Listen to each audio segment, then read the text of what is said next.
welcome to another episode of the Prog.cast. This is our episode number 9. Just going to go through a couple announcements before we get started. We have a few sponsors this week. First up, The Slice. It is the newest newsletter from Breadfest. Where is Breadfest? The short answer is that Breadfest is a state of mind and or celebration of a great feat. I'll let you read the rest from there. Okay? Below, Falofus. Facebook at Breadfest, Instagram Breadfest, Twitter at Breadfest 2016. If you want us, I can't show the whole page. It's not viewer appropriate. But sign up for their newsletter, The Slice. You won't regret it. Follow them on Facebook for more information. Also, popping on the camera in the background today, you notice some awesome looking artwork. Yes, that could be actual gold leaf. Our newest sponsor of the show, Art by Beth. Tony, would you want to pull down, or Jordan, pull down the blue leaf painting there? This is one of my personal favorites. If you were to put this on Antique Roadshow probably 60 years from now or more, this could be an heirloom that you pass down throughout your family. Who knows? Anything could happen. Again, Art by Beth, thanks for sponsoring this week. If you are interested in sponsoring the Prog.cast, shoot us some information. We'll see if we're a good fit for you. Most likely, we're going to say yes. All right? We're always looking for sponsors. A couple October events we have coming up. Let's just go through these. Saturday, October 13th, that's this Saturday, we have the Hammer Race. Minnesota Open Weightlifting Championships, Saturday and Sunday, October 20th and 21st. That does mean there's going to be no classes that weekend at the gym. I have to double check on the yoga. I'm not sure about yoga on Sunday yet. But it's free to come attend and watch. The volunteer list is out. PM me if you're interested in volunteering. Also, this is one of the largest weightlifting meets that we know of in the Midwest. We expect to have anywhere from 100 to 100 plus lifters in attendance again this year. This could be a blast. Private meal prep session. This is Wednesday, October 10th. That's going on today at 41st Street Hy-Vee. It's $117 a person. You leave with 7 meals. Sign up at Hy-Vee or call 507-292-6000. Contact Jen Grinnell for more information on that, but do it fast. And then Saturday, October 27th, we have the CFP Halloween Party. Doors open at 7:30 p.m. Things will get real crazy around 9 p.m. Be there, have a costume on. Again, it doesn't matter what, if you don't, all costumes are cool. Trying is cool. There's not like super high standards for costumes. All right? With that being said, with the sound of the Hadouken, we will get started with our show today. First off, we have a couple new faces on board. Also, if you're listening, give us a thumbs up if you can hear us. We got Tony on the far end over there. He's checking the Facebook Live comments as they come in. So if you got something you want to add to the discussion, or you want us to elaborate more on a question, or maybe add something, message it. Tony's watching the entire hour. In the middle, help me host this show today is our very own Coach Jordan Hoekstra. Hello. Jordan, say hello. Hello, everybody. Can you hear Jordan, guys? Thumbs up, maybe. Thumbs up if you can hear Jordan, if you can hear me. Yeah. Awesome. Tony, say something. Hey, guys. How you doing today? Hey, and also if you can hear Tony, give us a triple thumbs up. Awesome. With that being said, let's get into some question and answer. First one, where's Josh? Okay, so whether you know it or not, there's already been a hint today at where he is. All right, I'm going to take down this one more time. Boom. You got your hint, okay? Actually, he's next door in another very, very important business meeting. It just didn't line up today. So, question number 2. Josh talked about bringing good scotch to a friend's house. What do you like to buy for good scotch, whiskey, bourbon, etc. when you drink it once a quarter, which is like maybe not a perfectly factual statement, but I think we'll go with it. I'll start this one off. Scotch is really great. I don't think it's better be my best friend of all time though if I'm buying scotch to bring it over to their house. Typically I like a good bourbon. I like Evan Williams honey bourbon. It is fantastic. It's very dangerous. It's very high in sugar. If you're looking for a more paleo option, we talked about this a lot last week. I like El Jimador for tequila. It's normal tequila. I feel like I can just sip on it, which is how tequila was meant to be drinking. True. Okay, we're starting out the episode super healthy. Jordan, what do you got? Scotch. little too much for my taste. I'll receive it. I'll receive it. Right. I don't know. I won't say no, but option. I'm a huge fan of like a good whiskey. Whiskey can get pretty cheap if you can find some good stuff. I like good old-fashioned Jack Daniel's honey. It's a really good sipping one. You can leave it in your golf bag and drink it hot. Golf bag drinking. It's a good option for you. I think all the golfers are golf clap. Yeah, exactly. Right now, golf clap. Yeah, that's what I'm saying. That I'd say that'd be it for me. Tony, you got anything? Yeah. I'm not a Scotch guy, but I can throw out some good tequilas. Patron is the way to go with tequila. Patron is just smooth and it's My man. It's the ticket right there. All right, so you guys got all our answers on what we'll bring over to your house if you invite us. Next question. You said last week you talk about goals a lot. What if I don't know what my goals are? I do a lot of stuff. I want to be better and stronger, but I have a hard time pinning down a specific goal. Okay? That's So a great question. this is a really good question. And I actually have some answers. So I post these questions every week in our little test Prog.cast group. And I love this answer from Jen. She's our nutrition coach, but if you didn't notice, she's really, really consistent in the gym, and she's had some serious strength gains over the years. Here's what Jen had to say, and then we'll go into our own opinions on this. If your goal is more general, like getting stronger, what is one thing you can do each day to work on being stronger? Strength can be in the form of mental toughness as well as physical strength. Doing something each day to achieve a long-term goal can take the stress out of something that feels overwhelming or tough to attain. I love that answer. I'll leave that up for a little bit here. So we talked about this a lot last week, micro progressions. Yeah, I totally get it. Not everybody's a goal person. I feel like I go in and out of being a goals person. Sometimes boom, boom, boom. I got specific goals, and sometimes I feel totally lost. And especially if you're totally lost or not sure where you're going, or you're like, I want to do a million things at once, pick one and try to see micro progressions at it. Okay? Jordan, what do you got? I agree completely. Micro progressions are huge. I'm a huge fan of writing down my goals, right? So if I'm attaining something, let's say I'm trying to add some weight to a lift, I will write that down, and over the course of my few weeks or few months it takes me to get there, I can see the progressions that I'm making because I'm writing them down, right? Whether that's on a piece of paper or in my Beyond the Whiteboard app, that helps me track how I'm doing. That might be something specific to me. But I think at the end of the day, you have to try to pick one. Because if you, like you said, if you have a million on your plate at a time, and you can really feel like you're running in the mud. Oh, like you're not getting anywhere with a lot of running things. in the mud. I like that. So, I think we've all ran in the mud. Yeah, hammer race. Right? Yeah, literally. So yeah, pick one, do everything in your power to get it accomplished, and you'll feel a whole lot better after for sure. Love that. So Love that. Tony, you got anything to throw in there at the end? Do we got anything online? Nothing online yet, but I just want to add, your last comment, your final comment about just narrowing down your goals is phenomenal. That's my struggle. Is I have goals that range from I want to add weight to lifts, but then at the same time I don't want to lose my endurance. How many people out there can? Again, Coach Tony just said, "I want my lifts to go up, but I don't want to lose my endurance." Right. Give us a thumbs up if you've ever felt that way. I want double unders and I want muscle ups, but I want to be able to pick up heavy weight. So what do I focus on? So that's a fantastic. That's a good question. And so my recommendation as a coach, too, going a little deeper on this, is you probably can do several different things at once, okay? But they got to be different things, right? So pick a skill. What are skills? That's something like double unders, okay? Learning to jump rope better. That's an easy example, okay? Then pick a strength movement. What do you want to get better at via strength movements? Maybe you want to improve your deadlift. Maybe you don't know. Pick a lift, get improvement. Right. Okay, and then you probably could have some kind of endurance goal on the side as well, like improving your mile time. So you could definitely do double under practice, endurance running practice, or mile practice, and you could definitely deadlift throughout the week. So that's several goals, and that should keep you busy for anywhere from 8 to 12 weeks until you see improvement on all three of those. And if you see the improvement you want before the end of the 12 weeks, you can insert another goal there. So you could take out your skill goal, and maybe you get double unders, and now you want to learn toes to bar for your skill. Right. Boom, switch that in. Double unders stay somewhere in there. It could still be in your warm-up, but your main focus where you're actually planning sessions are going to go to toes to bar now. And then maybe you get your deadlift goal. We're going to put in clean and jerks. Maybe you get your mile goal. Maybe you want to go learn how to swim. Okay? Go do that a couple nights a week. All right? So again, if you don't know what your goals are, that's fine. Pick anything.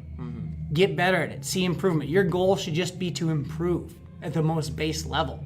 And this is why, this is kind of a side branch here, but this is why we're so adamant about everybody writing stuff down. If you actually look at your notes, look at from when you started, if you've been tracking stuff, I guarantee on a weekly basis, everybody in the gym probably said some kind of PR.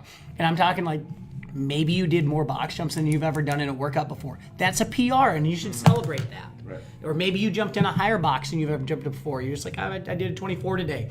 I've never done that before for 80 box jumps. That's a PR. Yep. Maybe you only had done it for 50 box jumps a previous time.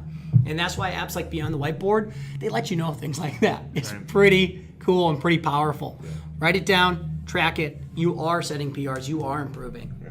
So, yeah. Right. Next question here. Again, if you're following along online, thank you so much. Post any comments or questions you have, and we'll answer them at the end.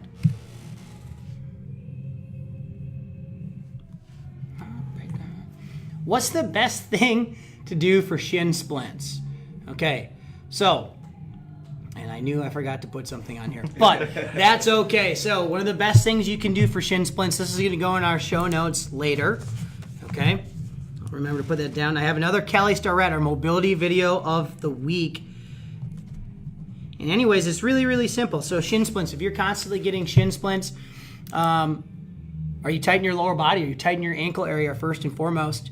Okay. Now, Kelly Starrett's going to have some really great stuff that I'm not going to do justice trying to repeat off the top of my head here on the Prog.cast as far as a specific way to roll out the front side of your shins. Okay. He's going to use a lot more technical terms. But simply put, so if you've been in a class, are you doing ankle mobility? Okay. Are you rolling out the bottoms of your feet on a lacrosse ball? Because everything's interconnected when it gets into that calf and shin area. Are you rolling out your calves? That's a huge one. If your calves are extremely tight and so are your ankles, you don't have great range of motion on your ankles, that's going to give you some shin splints. And if you're not consistently working those areas out, you're going to have some troubles. Guys, you got anything to add? I would say you hit it on the nose there. I myself, I always show up to class probably 10, 15 minutes early most of the time. Yep. A lot of people can't do that, but if you can, I always spend that time doing some sort of mobility, whether it's something simple as rolling out, pump stretches. I find things that I always need to make more time for because I'm tighter in certain areas than others. So I spend that time making sure I hit those notes, and I always feel better before and after when I do that. And did you guys hear that there, what Coach Jordan was saying? If you have time for 15 minutes, so he's talking about making his hour 15 or hour and a half of time that he does have to be at the gym revolve around improving his overall health and fitness. And a big way he can do that is improving his mobility. That's a huge piece to work on. That extra 15 minutes, if you have it, I mean, that's also a great way to work on skills like we just talked about in our last question. You don't need more than 5 minutes to work on double unders, most likely. If you're just starting, it's enough. 5 minutes is plenty of time to work on a skill in the gym. Or in this case, mobilizing and getting better, or getting rid of shin splints, improving your ankle mobility, rolling out your calves, etc. Tone? Hitting your ankles, man. Ankles. Ankles are under. We don't target them enough. And we're on them all day. Yeah, we're on our feet all day. Improving your ankle mobility will improve literally everything you do. It's going to improve your deadlifts. It's going to improve your squats. It's going to improve running. It's going to improve doubling. It's going to improve everything you do. So hitting those ankles with some stretches, some mobility, some flossing. If you're not sure what any of that is, shoot me a message or grab me in the gym. I'll walk you through it. Yeah, and flossing like the dance movement. Yeah. Well, the dance. Tony's a great flosser. If you guys didn't know, come to the Halloween party. Interview. Yeah. Closing credits. You'll see Tony doing the floss today. Again, so here's your goal today. If this is you ask this question, if you're somebody who deals with shin splints, we're going to post a Kelly Starrett video in the show notes. Watch it. That's going to be our weekly mobility piece. Your goal should be for the next 2 weeks to do some kind of stretch that's going to impact your shin splints. So that's going to be calves, front of your shin, ankles, bottom of your foot. You need to do something related to that area every day for 5 minutes for the next 2 weeks, and you will see a change. Yeah. That goes for anybody working on any kind of mobility. 5 minutes for the next 2 weeks, you will see a change. Yep, and if all else fails, Brad threw out some fantastic advice. This is what's being said online. Yeah, just cut your shins off. Brad says, cut your shins off. Okay, that is not coach recommended. Not coach recommended. All else fails. Let's call that a last resort. Last resort, and even then, I don't know about it. Okay, so let's go on. I'll see you at 3:30, Brad, with the saw. We'll be here. What kind of saw? No, I'm just kidding. That's going to get dark fast. Yeah, stay away. Okay, I feel like grip strength is something that a lot of people overlook. And when I say that, I mean they really don't think of it as a thing. I see it a lot when you hear people that don't work out talking about how easy things like American Ninja Warrior are and how they could have easily done that. I digress a little, but what are some exercises to increase grip strength? Okay, so grip strength, is it overlooked? Yes. Oh, absolutely. 150%. So think of it this way, right? If you go to hold on to a heavy barbell, what do you need a lot of? Grip strength. If you don't have grip strength, think of it this way, you're not going to be able to express your true strength because this is going to be your limiting factor. Everything we do comes from holding onto a bar, whether it's a pull-up rig, a barbell, dumbbells, kettlebell, with your hands. Mm-hmm. If you can't grip those weights, one, it's not going to be safe. Two, you're not going to be able to express your strength, like I said. All right, and then if you can't do that, well, then that's going to limit how intense your workouts are because you can't do as heavy of weights in the movements. Let's go ahead. Let's go around. Let's go favorite grip strengthening. Jordan, you got anything? Yeah, I do. What have you been doing? I know you've been on working on this. Yeah, so get us off. I grabbed Nick for a minute before class one day, and I asked him this same question, like, hey, my grip strength needs to get better. I'm going to game day in a few weeks. There's a few movements that I need to improve. He said, perfect. Let's do this. Every day before class, I'm accumulating a 2-minute hold from the rig. So it's tough, but it's actually gotten a whole lot easier. Like, I wouldn't say my 2 minutes is getting better as far as it takes me less sets to get there. Ooh. But the biggest thing is like the first 30-second or 45-second hang is so much easier, right? Eventually you get to a point where you're just tired and your grip strength fails, but that initial first 30 seconds, 45 seconds, I feel so much stronger. So certain workouts, I do a lot of like extra farmer's carries and things like that, holding on to kettlebells, stuff like that. When you get sick of hanging, can always hold stuff that's heavy too. So awesome. So we got hanging, we got holding heavy objects that are hard to grip. Tone, you got anything to throw in there? I know you're a big OCR guy. Yep, some pinch carries. Pinch grip carry, so more carrying heavy things. Not even necessarily heavy. If you just put those, 5-pound plates together? Even 2.5 pound, 2.5 pound plates. Gross. Pinch them together. Just between your thumb and your fingers, and walk around the gym. Your forearms will become very strong. Yes, they will. So, what's up? Top of the deadlift hold is another great option. Okay, top of the deadlift hold. Again, simply put, Coach Jordan hit it right on the head. Tony had some great ones. Yeah. Accumulating time hanging off a pull-up bar. That's the first one that comes to my mind. We have pull-up bars all over the gym, right? What if you're somebody who gets easily bored? I know we have that a lot. Well, have you ever tried to hang or like monkey bar from end to end of the pull-up rig once you have some grip strength? Terribly difficult. Please be careful when you're swinging from bar to bar if you do try that. But after you're able to accumulate like 2 minutes like Jordan's working on, that's a fantastic way. Even if you just pick like 1 or 2 pull-up bars just to shimmy across and keep moving back and forth, fantastic, fun way to improve your grip strength, especially if you want some Ninja Warrior type stuff. Also, shout out to Ru Yori and what's the ninja group here in town? What is the Clara might need to help us out with that. Clara, are you listening? Clara, we need you. She's here. It's Sunday. I know they're at Jets.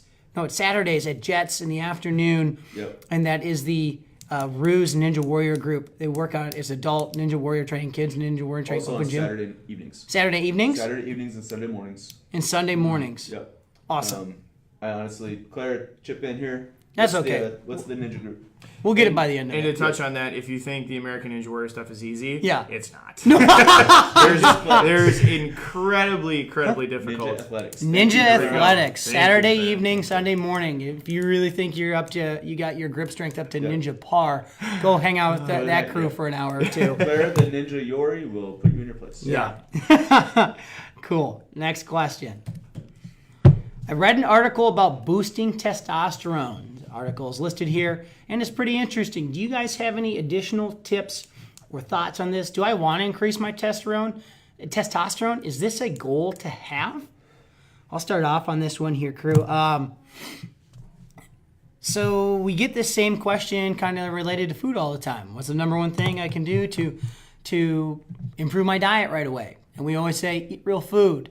So there's a similar answer here for, do you want to increase your testosterone? Is this a good goal to have? Simply put, yeah, it's a good goal to have. And what I would argue is that if you do some normal things like eating real foods and cleaning up your diet, drinking plenty of water, and maybe the biggest one, getting 7 to 8 hours of sleep at least consistently, which I know is hard to do, but it's one of the number one things you can actually do to get your test levels up. Okay, that's what you should be doing. Do the natural steps first. Don't go with the gimmicky stuff that says it's going to boost your testosterone. There is some crazy stuff out there, but that you can pick up in normal supplement shops, but I would really stay away from that until you've gotten 8 hours of sleep consistently. You eat enough vegetables and real foods and lean red meat. Okay, I'm not saying that's the only way to do it, but lean red meat is an easy way to encourage testosterone boost. And yeah, it is a good goal to have, because if we're boosting testosterone, what's that gonna make easier to do? Build a leaner functional muscle mass, which was a huge focus here at Progression and should be at any gym that you go to or any trainer you work with. And the two actually feed on each other. Yeah. To increase testosterone, you can increase muscle mass, which increases testosterone, which increases muscle mass. There you go. Right? So Sure. it completely circles and feeds off each other. Yeah. Jordan? Yeah, I actually read that article that was listed. The website's really interesting. If you've never been to it, there's a lot of weird but interesting things to read about, and that's what he touches on in the article. He focuses on his sleep. He focuses on his stress management level, his eating, his sleeping, and he sees his levels increase, and now he can attribute that to those changes that he made. So if that's something you're seriously concerned about being an issue, then obviously you can go see a doctor and have things like that measured. Yeah. But blood markers. it starts with that foundation, right? That nutrition, the sleep, the exercise, all that needs to be Water done first. intake. Yeah, Yep. for sure. So I mean, it can be as basic as you want it to be. It can be as complicated as you want it to be, but just keep it simple. Get the sleep, get the food going, get the water going. If you don't want to do those things, well, then your goal really isn't probably to increase your testosterone or build lean muscle. But if that is your goal, longevity of life and health, pick one of those and start there. Like we talked about, micro progressions. What can you do first? What sounds most appealing? If it doesn't sound appealing to change your diet today, well, don't force it on yourself. Maybe it sounds appealing to get an extra half hour of sleep. Start there. Again, micro progressions, pick one thing at a time, work towards it. We listed off at least 3 big things that could probably be broken down into about 1 million different subgroups when it comes to eating well, drinking the right amount of water, and sleeping. And like sleep, that's a huge one. Sleep hygiene, okay? Are you getting good sleep? If you are in bed for 8 hours, are you tossing around? I know this is going to sound crazy, and this is real. I use a sleep mask when I sleep, just like the eye mask. I'm not kidding. Thought about those? And because I have some ambient light in my room, and they're super cheap on Amazon, and I am out like a rock. Does it say Hadouken on it? No, but we could make a Prog.cast eye mask. That'd be so great. Prog.cast. Coming to the retail areas soon. But that's the real thing, I know I've talked to other people, and they have blackout shades if you do have ambient light that comes from outside the room, or maybe you're not a super early morning person, so like your day doesn't start till later in the morning. That's me, I know that, and I'm a late night person because I close the gym down. So usually I'll sleep past when the sun comes up, like 8 or 9 in the morning. And I know that light comes in and disturbs that sleep. So I try to get my blacked out. You could do earplugs. There's a lot of different things. You could do mattress. Okay? Mattress. If you've been on the same mattress, I know not everybody's able to go get a new mattress, but if you've been on the same mattress for like ever, it's probably worn out. Go check out your mattress specialist. I think we have somebody, a couple people in the gym. Oh, Slumberland Furniture. They got all the best mattresses you could ever ask for. Go talk to that crew. A lot of different things you can do, again, for sleep hygiene. Yeah. I think we murdered that one, guys. That was think really we- good. yeah, I'm we just did. going to high five on that. That was a good one.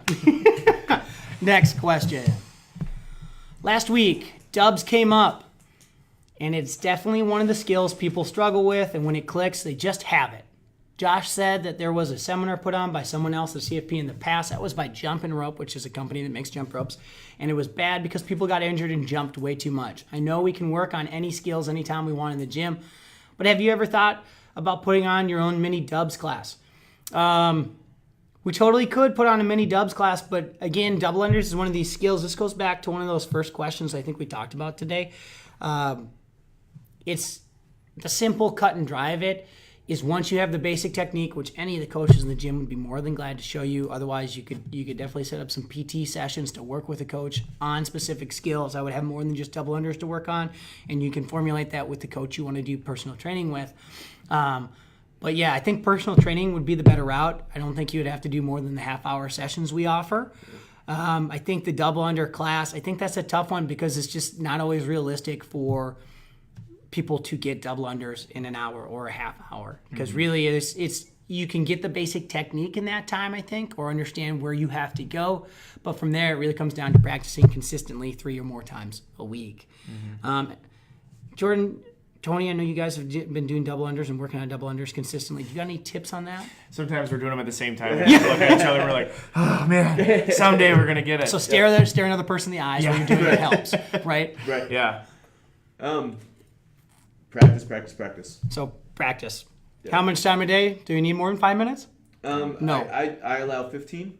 And Tony allows 15. I would build up to that. I would start Correct, with yeah. 5 or less first if you've never done a double under before. That is very Correct. intense. So that amount of jump roping you can do even in 5 minutes. Yeah. Right.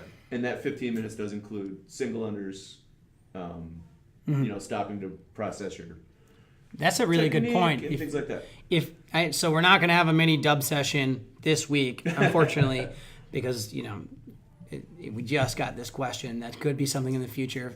Come on forward. I'm sure we can find a coach who would want to do that. But don't count out single unders. If you struggle stringing together single unders for more than 2 to 3 minutes, consistently, and you have to break it up, start there. I know that sounds really simple, but being comfortable with the jump rope in your hand is the biggest thing. And being comfortable jumping for an amount of time. Like, everybody rolls their eyes when they say, hey, we're going to do singles for 2 minutes, but by the end of it, people are dying. Okay?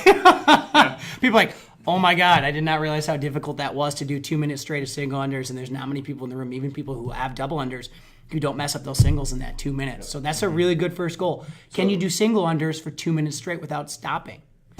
Claire's advice is to use the wiffle ball jump ropes that we have. Oh, yeah. That's a fantastic idea. I know they've worked for some. They have not worked for me. So I if have you the don't feedback. know what these are, so this is in our discussion forum on the side. We have these weird, so they have handles of jump ropes, and then there's just a little string with a ball on the end of a giant wiffle ball. Okay, and the idea is that you're holding both of these at the same time when you're jumping, and you're trying to jump with your wrist at the same tempo instead of 1, 2, 1, 2. Like, this is opposite. We want the same. And you can actually see what the issue is, or if you're in unison with your wrist. Because remember, the jump stays pretty much the same when it goes from single to doubles. Obviously, you're going to jump a little higher on the double under. It is a little more force exerted there. But it's the wrist speed that changes. It all comes from the wrist. And I know I showed a lot of elbow bend. Please ignore that. But it all comes from the wrist when you're doing this. Yeah, if anybody ever wants to work on double unders, reach out to your favorite coach. That's the best thing to do instead of waiting for us to hold a double under clinic. Okay? That's going to take a lot longer to put together than just reaching out to your favorite coach today to ask about double unders. I mean, most coaches will probably be able to give you 3 or 4 great tips in 90 seconds or less. Mm-hmm. Why won't Rob pay up for the side bet he lost to me in the Progression Fantasy Football League? Not cool, Rob. Yeah, it's definitely not cool paying up on side bets. Mm-hmm. That kind of wrecks the integrity of things. I don't know who posted this. It wasn't me or anybody sitting at the table. So, Rob, I mean, that's a good answer. Mm-hmm. Maybe Rob will comment in the comment section later or explain what's going on here. If you are in the Progression Fantasy Football League, we're off to a great start. Although I still have half the league who has not paid their dues. Get it in. Okay? Next question. Do you have any whole food recommendations for muscle pain or even for headaches that can be used in place of ibuprofen, aspirin, etc.? Okay. So, I'm not going to pretend to be a pharmacist or doctor of any kind, but I do have a couple ideas on this, and I actually have some advice from our very own nutrition coach, Jen Grinnell. I'm going to pop this up quick, and then we'll go around and we'll give our thoughts on it. Whoopsies, I'm moving the wrong one. So, Jen says, ginger and turmeric have anti-inflammatory properties. Eating real food and decreasing processed foods can help decrease inflammation and headaches as well. Love it. Really simple advice. Again, we're not making a new wheel here, okay? Another one I'm going to throw on top there, and I'm sure this goes right along with eating the real food, but are you hydrated? If you drink energy, you're like, yeah, I drink coffee and energy drinks all day. That's not hydrated. Obviously, we can argue, and I believe it also, coffee is a net gain of water, as is tea. But you got to remember that if you're not hydrated, that's the first thing I would go to, or what I go to when I'm feeling headaches or I just don't feel right. gosh, I probably haven't drank enough water today. Anybody else here got anything good they like to go with? Ginger and turmeric were the first things that came to my mind. Okay, and again, all this should be after real food and drinking enough water too, before you reach for the ibuprofen, before you reach for the aspirin. Have you had enough water today? I like to start my day with at least 2 big glasses of water, and that's probably on the low end of what you should start your day with, but I know I'm going to get it throughout the rest of the day. Anybody else? I would say a good thing to do. So let's say your Whole Foods is good, everything is good, you're drinking enough water, you're still having a little bit of issues. Let's say, okay, I'm going to try this turmeric. Do it consistently for a period of time and document how you're feeling. So let's say, like 2 weeks? Yeah, for the next 14 days, I'm going to take this turmeric, same time, every day, the amounts prescribed, and I'm going to write down how I felt each day. After 2 weeks, if you feel exactly the same, then something needs to change. Try something else, or again, go back to your foundation and make sure everything is in place there. If it works and it helps, then you found it. Continue with that. So stay consistent with it. Try it. Write it down. Make sure it's working for you. That's really great advice too. That's the advice I would give anybody trying any kind of supplement. So, is whey protein going to agree with my body? Try it for 2 weeks. Figure it out first, okay? That's a little different going away from headaches and whatnot. But love that advice. Try it for 2 weeks. See how your body responds to it. And again, this is after. Are you drinking enough water? Are you eating real foods? Because a lot of inflammation comes from that processed food. If you're not eating clean, if you're not drinking enough water. And let's be honest too, if you're working out a lot during the week, 4+ times a week, you're going to cause some natural inflammation in your body just from training hard. That's normal. That's to be expected. But if you're not recovering by getting enough sleep, eating real foods, drinking waters, you're going to have inflammation. You're going to have headaches, okay? So you gotta take care of yourself. Again, really, really easy to sign up for nutrition. If you don't have that down yet, go to our website, cfpfit.com. Scroll down, click on that gray bar that says sign up for your No Sweat Intro today. And there's a 30-minute free nutrition session. Anybody in the gym, your friends outside the gym too, who are asking you these questions, can sign up for. It's simple, it's painless. In the worst case, you're out of 30 minutes of your time and you got some information from our great nutrition coaches. Cool. Really, really good question there, gang. Got a couple more good ones coming up. All right, this is a good one. This is very painful. This is a crazy week in the NFL. Lots of NFL kickers have been missing field goals this year. What kind of workouts can I start doing to strengthen my leg muscles so I can try to help out my favorite team? I'm going to go with, first and foremost, what kind of gear do you have? You got to have right kicking shoes. You got to make sure you got comfortable shoes to kick in. And then a lot of single leg work. That could be pistols. If you're not ready for pistols, single leg squats, split squats, fantastic work. Because just because you got to have a strong kicking leg doesn't mean your other leg can be weak. I would model a lot of, maybe think about bulking if you're a smaller person. Look at Sebastian Janikowski, also known as Seabass. The guy is a tank, and he boots the ball 70 yards, okay? And he's got to be close to 40. Yeah. It's insane. Anybody else? Jordan, you got any thoughts on this? Would you agree that hamstrings would be...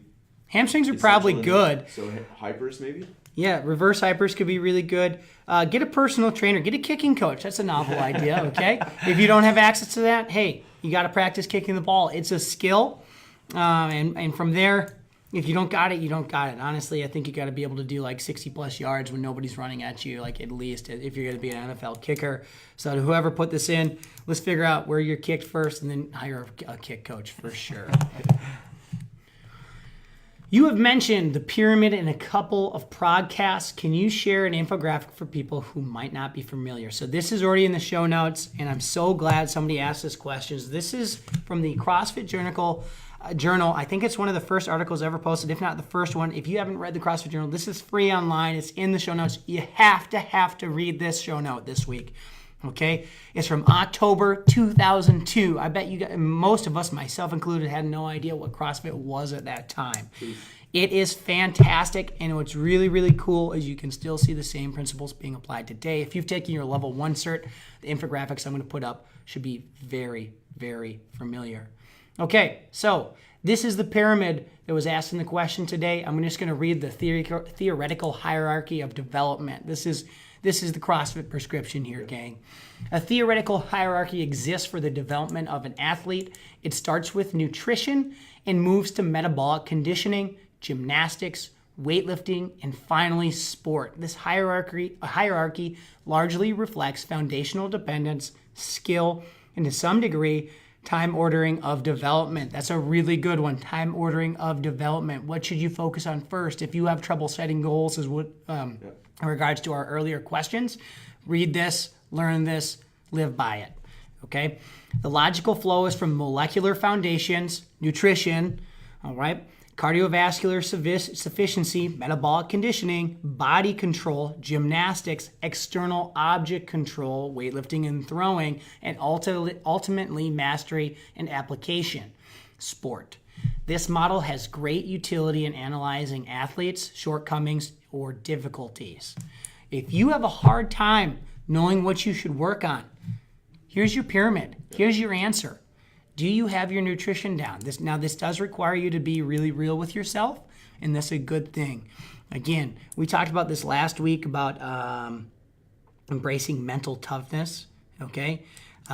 Becoming, destroying your weaknesses and whatnot. This is where you could start. Nutrition. Are you conditioned, right? What do we know about really, really healthy people?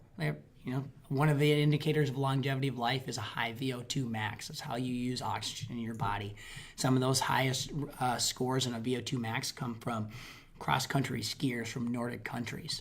Okay, there's your metabolic conditioning. You need to be in good shape before anything else.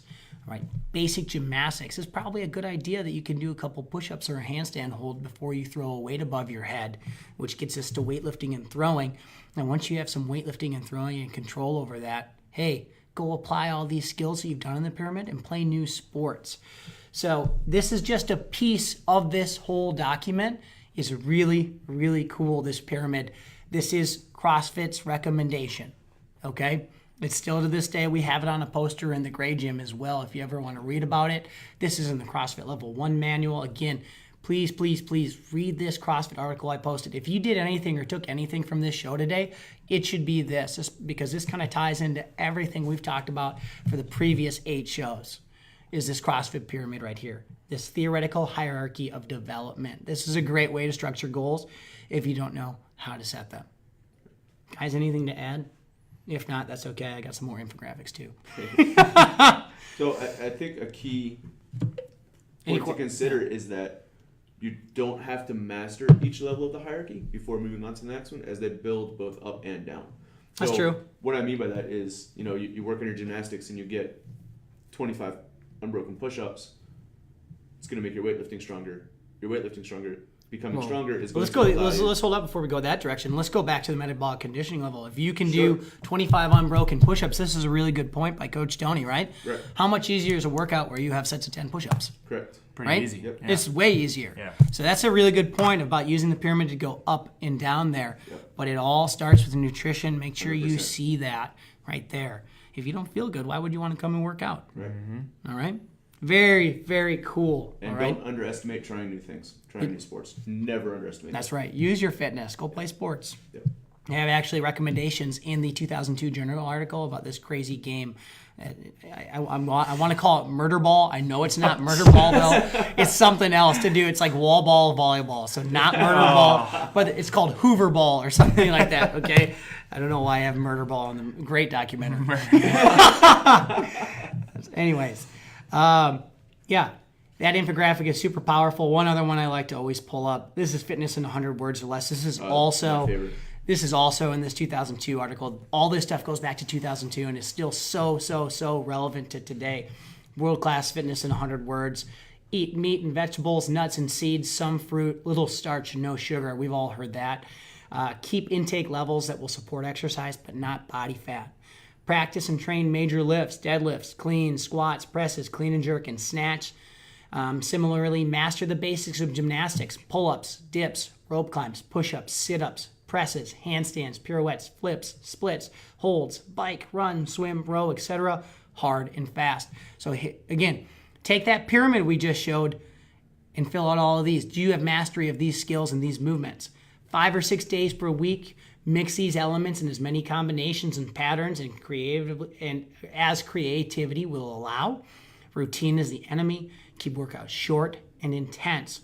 Well, we see that every single day. Most of our WODs are around 20 minutes or less. We have different strength portions every couple months, and then regularly learn and play new sports. So you pair this up with that theoretical hierarchy pyramid, and you're in shape.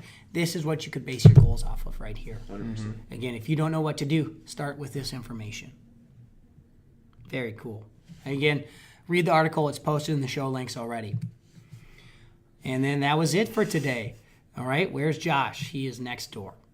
But anyways, anybody got any closing statements, anything? Tony, we got any questions over there? We do not have any questions over here today. Any good comments, anything we should highlight, point out? Clara needs her own segment. She just posted, there's too much to Welcome post. to Clara's Corner. Yep, she's the rock that holds us all together. She's the rock. Thank you, Clara, for tuning in. Thank you for posting all the great information in the show notes. That's all we got today, crew. Thank you so much. Thank you, Jordan, for being here today. Thank you, for Tony, having me. for helping to Awesome. moderate. Okay, again, if you have questions in hindsight, I'll be updating the show notes. Please look for the mobility segment of the week. It is going to revolve around shin splints this week. If you've ever dealt with that, watch that video as well. Have a fantastic day, crew. Thank you for watching. Next week, special episode. It is episode number 10. We're into double digits. Yeah. Have a great day, gang. Thank you so much. Have a good day. See ya.